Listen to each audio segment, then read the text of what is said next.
Look closely at the iron lace covering the French Quarter. The curling vines, flowers, and geometric patterns appear delicate enough to have been drawn onto the buildings. Today, they frame hotel advertisements, wedding photographs, and the image New Orleans presents to the world.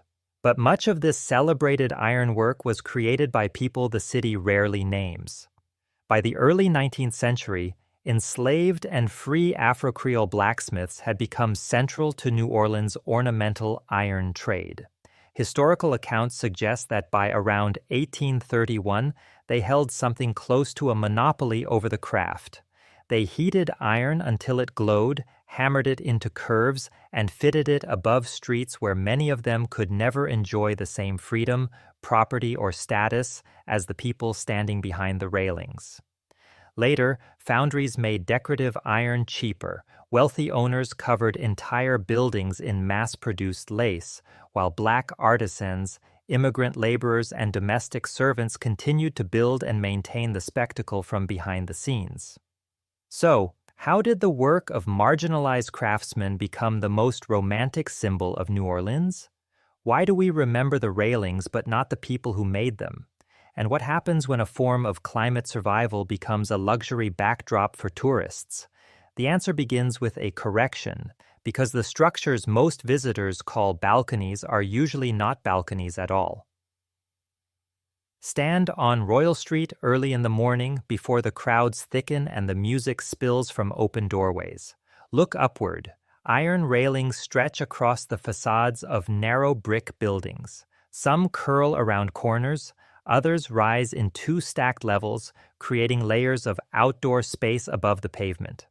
Most visitors call them balconies. Architecturally, many are galleries. The difference is not merely technical. A balcony is usually a narrow platform projecting from a wall without posts extending to the ground.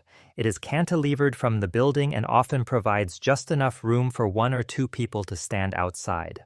A gallery is much deeper. It is roofed, supported by posts or columns that descend to the sidewalk, and wide enough to function as an outdoor room. Some project 6 to 10 feet from the facade, covering nearly the entire pavement below. That depth changed everything. A balcony allowed someone to step outside. A gallery allowed an entire household to live outside. Families placed chairs, tables, and plants there. They ate meals, received visitors, watched processions, and escaped interior rooms made nearly unbearable by summer heat. Before electric fans and air conditioning, people sometimes slept there. The gallery was not decoration added to a building, it was climate infrastructure. New Orleans is hot, humid, and intensely wet. Summer air settles into narrow streets. Brick walls absorb heat during the day and release it slowly after sunset. Heavy rain can arrive suddenly, flooding gutters and driving pedestrians against the buildings. The gallery responded to all of this. Its roof shaded the facade, its depth protected tall doors and windows from direct sun. Its covered sidewalk allowed people to move beneath shelter. Its upper level caught air that might not reach the enclosed rooms behind it. Open the French doors, and the gallery became an extension of the parlor or bedroom. Air moved between the street, the front room, and the rear courtyard. The iron railings made this outdoor room safe and visually impressive, but the essential idea was older than the iron itself. New Orleans had inherited covered outdoor living from several worlds at once. French and Spanish colonial builders brought traditions of courtyards, arcades, and narrow urban lots. Caribbean and Mediterranean architecture offered models for shade, ventilation, and verandas. Local builders adapted these ideas to the city's climate, materials, and crowded street grid. The result was neither purely French nor purely Spanish, and despite the way it is often marketed, it was certainly not created simply for romance. Romance was the later interpretation. Survival came first, but the first galleries did not yet wear the dense floral ironwork now associated with the French Quarter. That transformation required another tradition, one carried into Louisiana by people whose expertise would shape the city even as their identities disappeared from its architectural story. An early 19th century blacksmith shop was a place of heat, sound, and danger. A forge burned at its center. Bellows forced air into the fire until the coals became hot enough to soften iron. Metal bars were lifted with tongs, placed on an anvil, and struck repeatedly with hammers. The work demanded more than strength. Iron cools quickly. A smith had only a limited period in which to shape it before returning it to the fire. A curve that appears effortless in a finished railing might require several cycles of heating, hammering, and adjustment. The material resisted every mistake. Strike too hard, and the piece could deform. Work too slowly, and the iron became rigid. Misjudge the pattern, and hours of labor could be lost. New Orleans' early ornamental ironwork emerged from this world of highly skilled manual production. Enslaved blacksmiths worked throughout colonial and antebellum Louisiana. Some were hired out by their enslavers to workshops, construction projects, and plantations. Others worked in urban shops alongside free artisans. Free people of color also occupied an unusual but precarious position in New Orleans society. Some built businesses, owned property, and developed respected trades while remaining subject to racial restrictions that could narrow or destroy those opportunities. Among the most valuable skills was metalworking. West and Central African societies possessed sophisticated ironworking traditions long before European colonization. Enslaved Africans brought knowledge of smelting, forging, tools, and symbolic metalwork across the Atlantic. In Louisiana, that knowledge encountered European techniques and local demands. The result was not a simple copy of French design. It was a blended craft, shaped by African experience, European ornament, Caribbean influence, and the practical requirements of a growing American port. By the early 1830s, Afro-Creole ironworkers had become so important that accounts describe them as holding a near monopoly over ornamental ironwork in the city. They produced gates, fences, window guards, hinges, and railings. They also helped establish the visual vocabulary that later factories would imitate.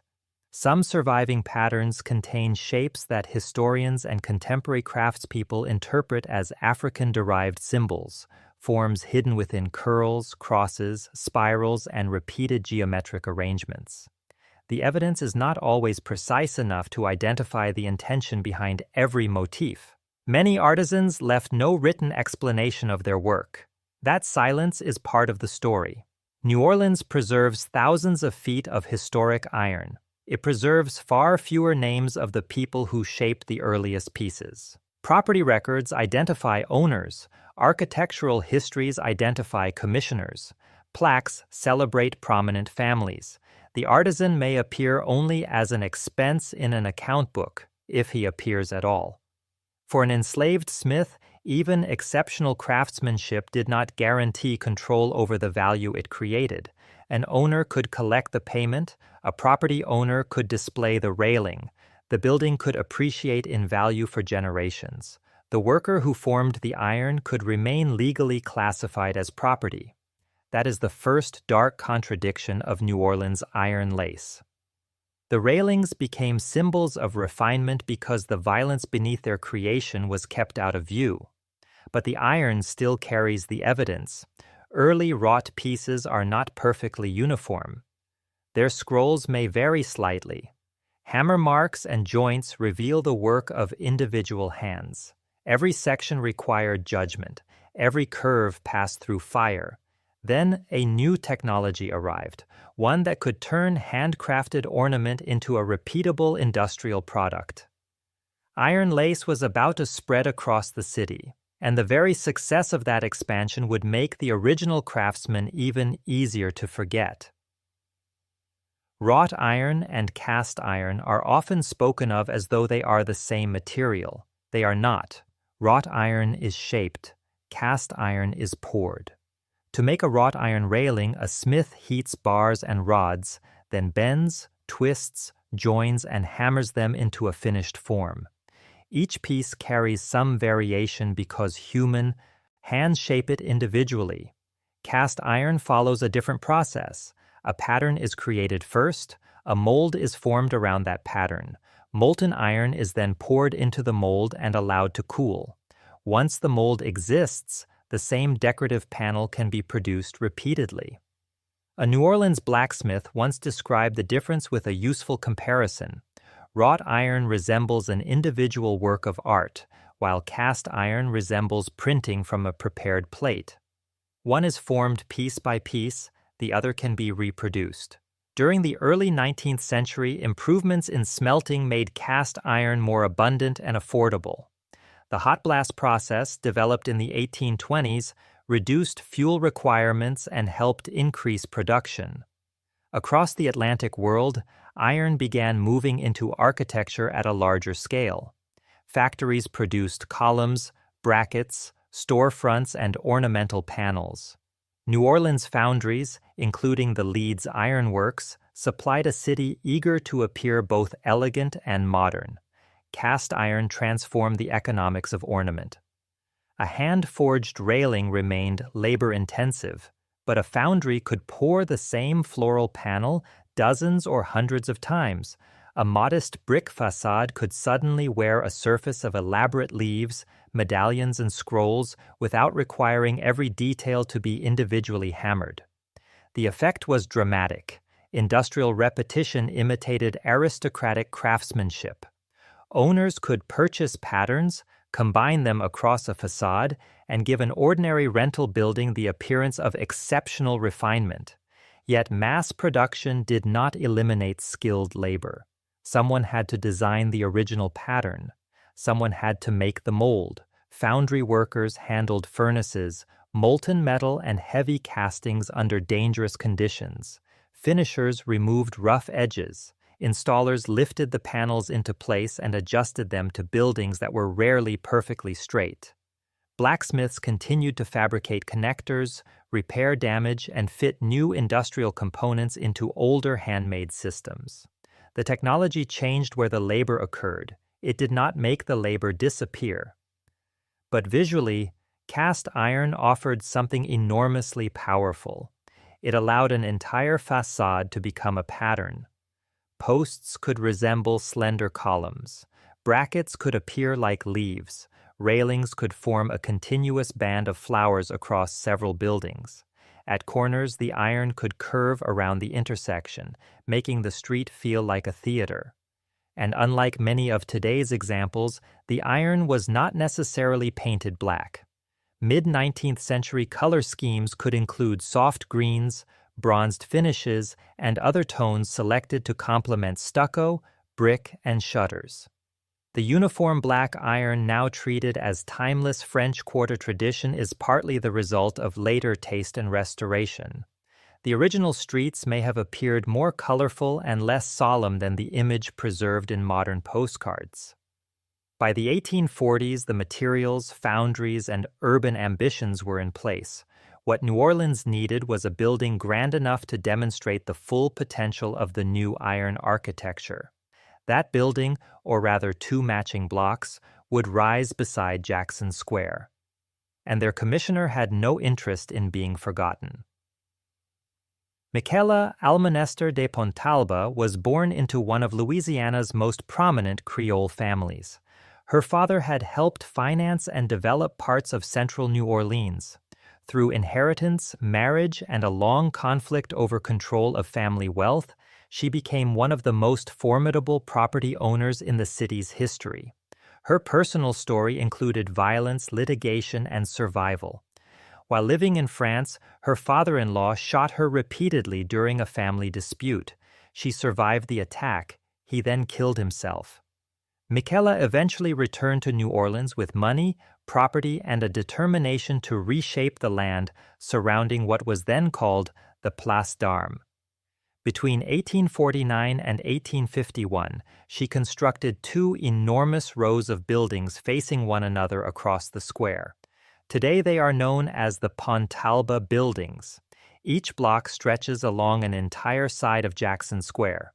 4 stories of brick rise above ground-floor commercial spaces. Upper apartments look toward the square, the cathedral, and the river beyond.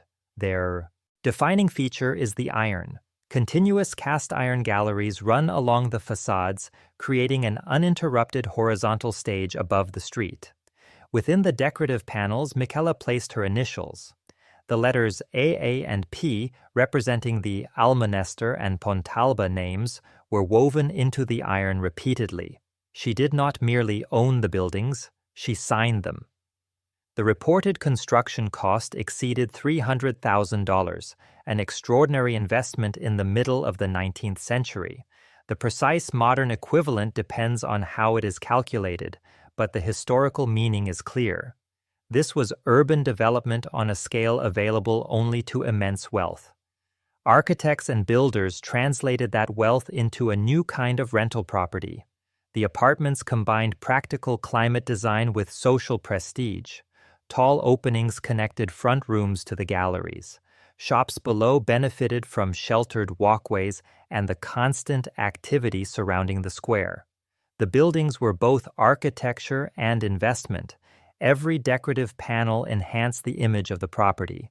Every upper-floor gallery made the apartments more desirable. Every shop contributed rental income. Michela's iron initials announced personal status, but the buildings were machines for producing revenue. Their influence spread quickly. Other property owners saw how dramatically cast iron could transform a facade. Across the French Quarter, railings and galleries became larger, deeper, and more ornate. Historians sometimes describe the competition as keeping up with the Pontalbas. It was a 19th century status race conducted in iron. A merchant did not need to build an entirely new palace. He could attach ornamental galleries to an existing building and make it appear fashionable. A landlord could distinguish one rental property from another. A family could use the gallery as proof that it belonged to the city's cultivated urban class. Cast iron allowed New Orleans to dress itself.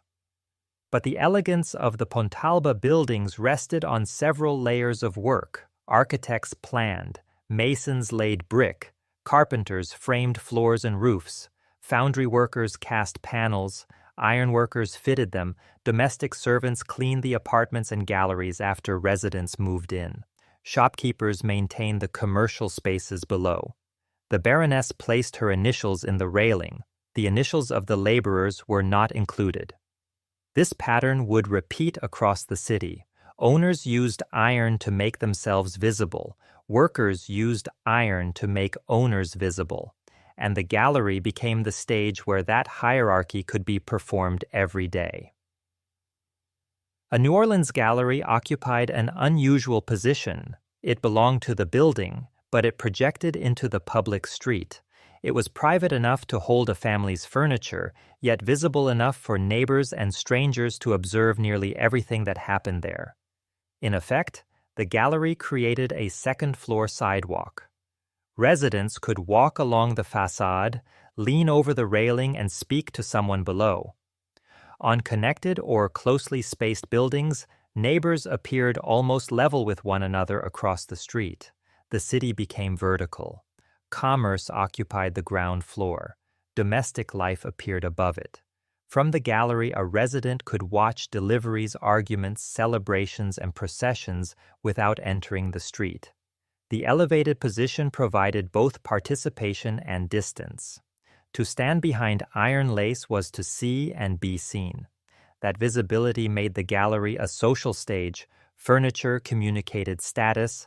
Plants, curtains, and decorative objects revealed taste. A well-kept gallery suggested a respectable household. A neglected one suggested financial decline or an inattentive landlord. People watched who arrived. They noticed who stayed late. They saw which families entertained and which rooms remained dark. The gallery strengthened community, but it also encouraged surveillance. New Orleans street life unfolded under constant observation from above. During festivals, the social role became even more dramatic. Galleries provided ideal viewing positions for processions and later Mardi Gras parades. Residents invited guests upward. Food and drink appeared, music rose from the street, objects passed between the levels. Modern balcony. Culture, with visitors throwing beads from above, developed from this longer tradition of elevated participation. But ordinary days mattered more than festivals. In summer, the gallery offered relief. Interior rooms in dense row houses could become stifling.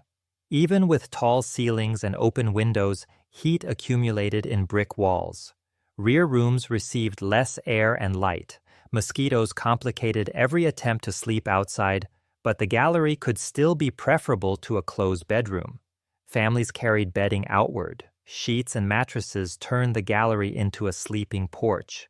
The iron railing that symbolized status also prevented someone from rolling into the street during the night. This intimate use is easy to miss when looking at the facade from below. The gallery was not merely where residents displayed themselves, it was where they became vulnerable. They slept there, children played there, laundry dried there, boarders and relatives competed for space there. In lower rent buildings, several households might share a gallery. The elegant outdoor room became a negotiated common area. Who could place a chair where? Who cleaned the floor? Who controlled access? Who was responsible when a railing loosened or a roof began leaking? The same space that offered relief could produce conflict. And behind the gallery, the quality of housing varied enormously. A beautiful railing did not guarantee adequate plumbing. A shaded facade did not guarantee uncrowded rooms.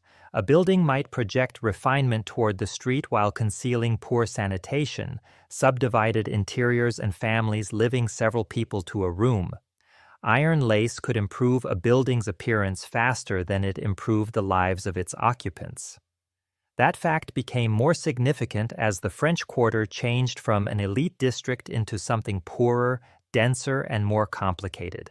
But before that decline, every gallery depended on another world that the public street was not meant to see, the world behind the facade. From the street, a gallery-fronted building appears to face outward. The iron railing draws the eye. Tall French doors suggest gracious front rooms. The people sitting above the pavement seem to occupy the building's most important spaces. But the household could not function from the gallery alone. Behind the front room, the building extended deep into the narrow lot. Dining rooms, bedrooms, and service areas followed one another toward a rear courtyard. Some interiors were arranged in sequence, requiring residents to pass through one room to reach the next. Others used narrow side halls. The farther one moved from the street, the more private, and often more utilitarian, the spaces became. The rear courtyard was the hidden engine. There, residents found kitchens, storage rooms, wells or cisterns, privies, service structures, and working surfaces. Smoke, food preparation, laundry, and waste management belonged largely behind the picturesque facade. Movement through the building reflected social hierarchy. Owners, guests, and tenants entered from the street and occupied gallery-facing rooms. Servants, delivery workers, and tradespeople often used rear or side routes. In wealthier households, enslaved domestic workers and later paid servants carried food, cleaned rooms, maintained bedding, and managed the physical demands of daily life. The gallery's effortless appearance required constant effort. Iron collected dirt. Plants needed water. Outdoor furniture had to be moved during severe weather. Wooden gallery floors required scrubbing and repair. Roof drainage had to work properly or water would damage the structure. The iron itself demanded protection. New Orleans' humidity attacks metal relentlessly. Paint was not cosmetic alone, it formed a barrier against corrosion.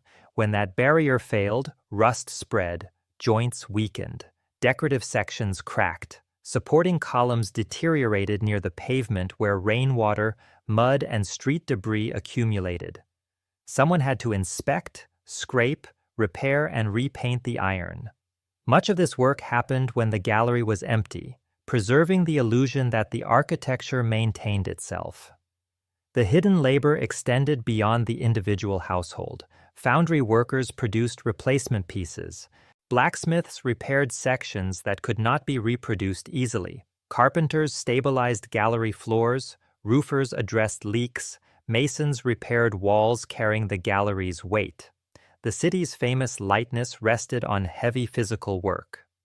The same was true of its social elegance. A gathering on a gallery required someone to prepare food, carry it forward, and clean afterward. Fresh bedding on a sleeping porch required washing and drying. Potted plants framing a doorway required daily attention in the Louisiana heat. Leisure was the visible surface. Labor was the supporting structure. And because domestic service in New Orleans was inseparable from slavery and later racial inequality, the gallery became part of a larger architecture of concealment. Black skill appeared in the iron. Black labor appeared in the household. Black people were nevertheless denied equal access to many of the properties, institutions, and political rights that their work sustained. The galleries presented the city as open and communal. The housing system behind them remained sharply divided. Antebellum New Orleans contained one of the most complex racial and social orders in the United States. Its population included white Creole families, Anglo-American migrants, European immigrants, enslaved Africans, free people of color, and mixed-race communities with deep roots in the city. These groups did not occupy equal positions. Law, wealth, language, religion, and ancestry shaped access to property and power. Free people of color sometimes owned businesses, homes, and even enslaved people themselves. Some achieved substantial social standing, yet their rights remained vulnerable to changing laws and increasing racial restrictions. Enslaved people had far less protection. They could be bought, sold, punished, or separated from their families. Urban trade sometimes gave enslaved craftspeople greater mobility than plantation laborers, but that mobility existed within ownership. A blacksmith might travel through the city, handle valuable materials, and perform work for wealthy clients while lacking control over his own body and earnings. This is the world in which New Orleans's early iron tradition developed. The city needed black expertise. It did not offer black artisans equal recognition. After the Civil War, legal slavery ended, but racial hierarchy reorganized itself. Jim Crow laws, discriminatory employment, and segregation shaped where black residents could live, work, and own property. Black and Creole families continued occupying and maintaining parts of the French Quarter, artisans continued repairing the iron, domestic workers continued supporting households and businesses, but the most desirable gallery apartments and profitable commercial properties remained unevenly distributed. This produces a second contradiction. The gallery is often celebrated as an architecture of shared public life. People stand above the same street. They watch the same parade. They experience the same breeze. But the right to occupy that gallery was never shared equally. Property determined elevation, class determined comfort, race often determined access. The building made social differences visible. An owner or prosperous tenant stood above the pavement behind ornamental iron. A worker entered through the service route. A street vendor remained below. The architecture brought people physically close while preserving their positions. And yet the gallery also allowed social interactions that more enclosed buildings could not. Music crossed the street, neighbors called upward, children observed adult life, residents watched public events collectively. This complexity matters. The Iron Gallery was not merely a symbol of oppression, nor merely a symbol of community. It was both an effective climate device and a status display. A space of family intimacy and public performance, a product of black creativity and white property power. Its meaning changed according to who stood behind the railing and who remained below it. Those meanings would shift again after the Civil War, when the French Quarter entered a long period of decline. Iron lace stopped looking modern. The buildings became cheaper, and economic failure accomplished something preservationists later struggled to achieve. It kept much of the quarter standing. By the late 19th century, Architectural fashion was moving away from the ornate cast iron galleries that had transformed New Orleans a few decades earlier. New commercial buildings used different structural systems. Reinforced concrete and steel offered new possibilities. Along Canal Street and other prosperous corridors, older structures were altered or demolished to make way for buildings considered more modern. Iron lace began to look old-fashioned. The French Quarter also lost some of its economic prestige. Wealthier residents moved toward newer neighborhoods and streetcar suburbs where freestanding houses offered private gardens, wider streets, and separation from dense commercial life. The quarter's aging buildings became rentals, boarding houses, and subdivided apartments. Maintenance declined. The district developed associations with poverty, vice, and bohemian life. From a preservation standpoint, this decline was unexpectedly fortunate. When land is extremely valuable, owners demolish old buildings to extract more income from the site. When investment disappears, buildings may deteriorate, but they may also remain because no one can justify replacing them. The French Quarter's economic weakness spared many galleries from wholesale redevelopment. Owners patched rather than rebuilt. Tenants adapted existing rooms. Iron remained in place because removing it cost money. Decay became a form of accidental conservation. This did not mean residents benefited. Under-maintained buildings could be dangerous. Plumbing remained poor. Overcrowding strained sanitation. Gallery floors rotted, iron rusted, roof leaks spread through walls. The same conditions that preserved the facades could make daily life difficult. Yet the architectural fabric survived long enough for public attitudes to change. During the early 20th century, writers, artists, and preservation advocates began constructing a new image of the French Quarter. What had been dismissed as old and disreputable became picturesque. Faded stucco looked romantic. Narrow streets felt European. Iron galleries became evidence of a lost, elegant world. The district's poverty was transformed into atmosphere.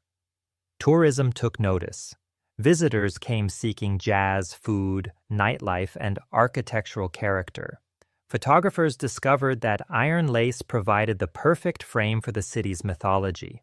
The Black and working-class communities who had inhabited the quarter during its decline became less central to the story being marketed. Instead, the public received a smoother narrative: French elegance, Spanish mystery, Creole charm, moonlight through iron. The material survived, its interpretation was rewritten. Preservation would eventually protect many of the buildings, but protection brought a new question. Once the architecture became valuable again, what would happen to the people who had lived there when it was not? Historic preservation saved much of the French Quarter from demolition. Regulations limited drastic alterations. Restoration projects stabilized structures and repaired ironwork. The Pontalba buildings eventually received recognition as National Historic Landmarks. Without these efforts, many galleries might have disappeared. But preservation does more than freeze architecture. It changes economics. Once a district becomes officially historic, its scarcity increases. Visitors seek it out. Businesses pay for access to its image. Properties with original ironwork gain prestige. An apartment that once attracted a working-class tenant because it was old and inexpensive can later attract an affluent renter because it is old and authentic. The same cracks acquire different meanings depending on the market. During decline, they indicate neglect. During gentrification, they become character. Gallery access is now marketed as a premium amenity. Real estate listings promise authentic French Quarter living. Hotels advertise private parade views. Short-term rentals display photographs taken through ornamental railings. The gallery is no longer primarily a tool for surviving summer heat. Air conditioning handles much of that work. Instead, it offers experience, a place for morning coffee, a private viewing. Platform, a background for social media, a temporary claim on the city's mythology.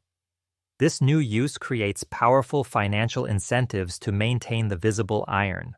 Owners repaint railings, add plants, and preserve the facade because appearance produces revenue. But investment in appearance does not automatically produce affordable housing or stable communities. Long-term residents compete with tourists who pay more for short stays. Apartments become hotel rooms. Everyday gallery life gives way to curated occupation. The elevated sidewalk becomes a stage used by people passing through. This does not make tourism inherently destructive. New Orleans depends heavily on visitors, and tourism provides income for thousands of residents. The problem is imbalance. A neighborhood cannot function only as an image of itself. Someone must live there when the parade ends. Someone must maintain the buildings, run the shops, cook the meals, and repair the iron. If those workers can no longer afford to live near the architecture they sustain, the old hierarchy survives in a new form. The railing remains, the labor stays hidden, the profits move upward. New Orleans now faces an uncomfortable preservation question. What exactly is being saved? The iron? The buildings? The living community? Or the version of the city most valuable to outsiders? Historic iron cannot simply be replaced with whatever modern component resembles it from the street. Wrought iron behaves differently from cast iron. Old alloys differ from modern ones. A cracked cast panel may require reproduction from a mold. A damaged wrought section may need to be heated, reshaped, and joined using techniques increasingly difficult to find. This makes restoration blacksmiths essential. The Mangin family was one of the French Quarter's notable ironworking families. Charles and Jean Mangin continued producing and repairing ornamental work into the early 20th century. Their shop survived until 1920. By then, changing taste, industrial production, and new employment opportunities made it difficult to attract apprentices to a demanding traditional trade. The old forge culture weakened. A craft that had shaped the city for generations became increasingly specialized. Today, craftspeople such as New Orleans blacksmith Darrell Reeves continue repairing historic iron and interpreting the Black contribution to the city's architecture. Modern restoration smiths often describe themselves as part of a chain. They did not create the tradition, they inherited responsibility for keeping it alive. Their work requires reading the iron. A repair begins by identifying whether a piece was forged or cast. The craftsperson studies joints, breaks, tool marks, and patterns. A section may have been repaired several times across a century and a half. Every intervention leaves evidence. The goal is not always to make the iron look new, it is to make it sound enough to survive while preserving what remains of the original workmanship. That distinction is important. Perfect replacement can erase history, neglect can destroy it. Restoration occupies the difficult space between them. The craft also reconnects the celebrated object to the labor required to produce it. Visitors see a floral railing. The smith sees hours of heat, weight, and judgment. A single damaged curve may require several attempts to align. Cast components are heavy and brittle. Wrought sections must be heated without damaging neighboring material. New Orleans iron looks delicate because skilled people made heavy metal behave delicately. That skill deserves to be treated as part of the landmark. The building is not complete without the story of the people who shaped and repaired it, and this is where the modern restoration movement has an opportunity previous generations missed. A plaque can name the owner, a tour can name the baroness, but the interpretation can also explain the enslaved and free Afro-Creole smiths who established the trade, the foundry workers who expanded it, and the modern craftspeople who keep it standing. Preservation can protect more than iron. It can restore authorship. For most of the 20th century, air conditioning made the gallery seem technologically obsolete. Why sleep outside when a machine can cool the bedroom? Why depend on cross-ventilation when windows can remain sealed? Across the United States, buildings turned inward, porches shrank, deep overhangs disappeared. Glass facades exposed interiors to intense sunlight, then relied on mechanical systems to remove the heat. The gallery became something old cities preserved for appearance. Climate change is forcing architects to reconsider that judgment. New Orleans faces rising temperatures, dangerous humidity, stronger storms, and pressure on electrical infrastructure. During a power failure, an air-conditioned building can become uninhabitable quickly. A gallery cannot cool the air mechanically, but it can reduce direct solar exposure, shade windows, protect pedestrians, and create usable outdoor space. It provides resilience through form rather than machinery. The principle is simple. Stop heat before it enters the building. Create shade where people walk. Allow rooms to open toward protected exterior spaces. Use architecture to reduce the burden on mechanical cooling. New Orleans builders understood these ideas generations before the term climate-resilient design existed. They did not solve every environmental problem. Historic buildings could still be dangerously hot. Galleries did not prevent disease or eliminate the need for sanitation and modern infrastructure, but they formed one layer of adaptation. Today, the irony is striking. The feature marketed primarily as romance may hold practical lessons for the future. The old outdoor room may become useful again. Yet copying the appearance of iron lace without copying the environmental logic would miss the point. A shallow decorative balcony does not provide the same shade. A railing attached to a sealed, air-conditioned facade does not create cross-ventilation. The original gallery worked because depth, roof, openings, and street orientation operated together. Its beauty emerged from function. Its function emerged from climate.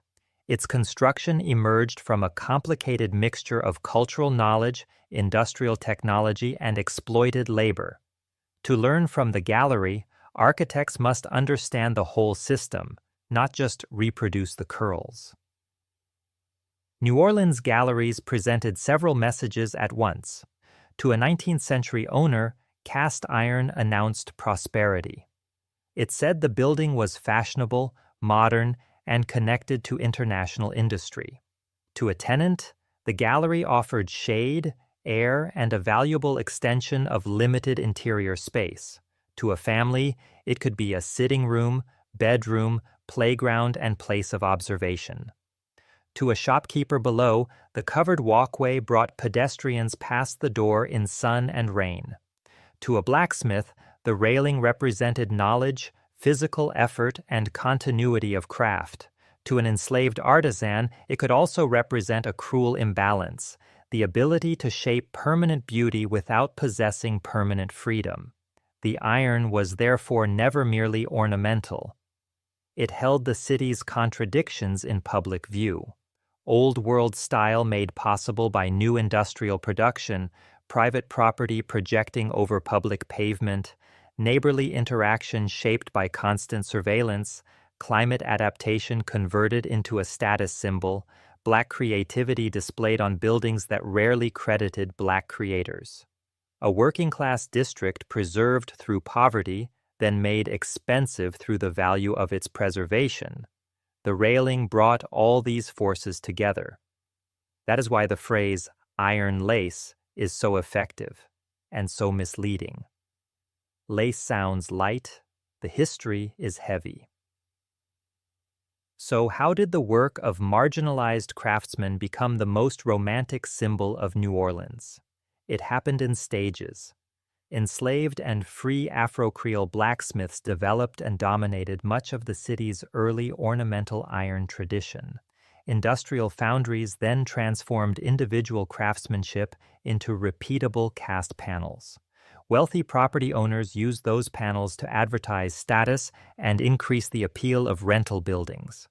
The Pontalba buildings turned continuous iron, galleries into a civic spectacle, encouraging other owners to compete. Families made the galleries indispensable parts of daily life, places for shade, sleep, conversation, and public celebration. Economic decline preserved the buildings when fashionable districts elsewhere demolished theirs.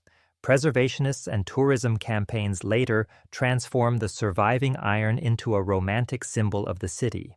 And as the image became more valuable, the people whose labor created and sustained it were pushed further from the center of the story.